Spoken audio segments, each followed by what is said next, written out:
ये हरितालिका व्रत कथा शिवजी ने ही माँ पार्वती को सुनाई थी। शिव भगवान ने इस कथा में माँ पार्वती को उनका पिछला जन्म याद दिलाया था। हे गोरा, पिछले जन्म ने तुमने मुझे पाने के लिए बहुत छोटी उम्र में कठोर तप और घोर तपस्या की थी। तुमने ना तो कुछ खाया और ना ही पिया, बस हवा और सूखे पत्ते चबाए। जला देने वाली गर्मी हो या कंपा देने वाली ठंड, तुम नहीं हटी और डटी रही। बारिश में भी तुमने जल नहीं पिया। तुम्हें इस हालत में देखकर तुम्हारे पिता दुखी थे। उनको दुखी देखकर नारद मुनि आए और कहा कि मैं भगवान विष्णु के भेजने पर यहाँ आया हूँ।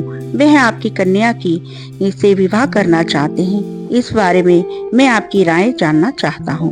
नारद जी की बात सुनकर आपके पिता बोले, अगर भगवान विष्णु यह चाहते हैं तो उन्हें कोई आपत्ति नहीं, परंतु जब तुम्हें इस विवाह के बारे में पता चला तो तुम बहुत दुखी हो गई।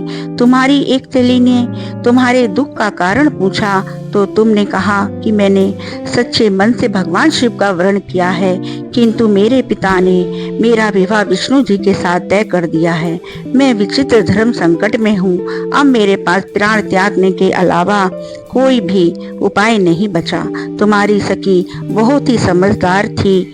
उसने कहा, प्राण छोड़ने का ये क्या कारण है? संकट के समय धैर्य से काम लेना चाहिए। भारतीय नारी के जीवन की सार्थकता इसी में है कि जिसे मन से पति रूप में एक बार वर्ण कर लिया, जीवन पर्यंत उसी से निर्वाह करे। मैं तुम्हें घनघोर वन में ले चलती हूँ, जो साधना स्थल भी है और जहाँ तुम्हारे पिता तुम्हें खोज भी नहीं पाएंगे। मुझे पूर्ण विश्वास है कि ईश्वर अवश्य ही तुम्हारी सहायता करेंगे। तुमने ऐसा ही किया। तुम्हारे पिता तुम्हें घर में ना पाकर बड़े चिंतित हो दुखी हुए।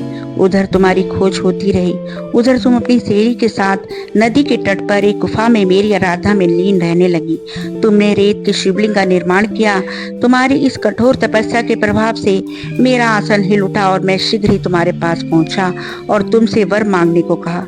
तब अपनी तपस्या के फलीभूत मुझे अपने समक्ष पाकर तुमने कहा, मैं आपको सच्चे मन से पति के रूप में वर्ण कर चुकी हूँ। यदि आप सचमुच मेरी तपस्या से प्रसन्न होकर यहाँ पधारे हैं तो मुझे अपनी अर्धांगिनी के रूप में स्वीकार कर लीजिए।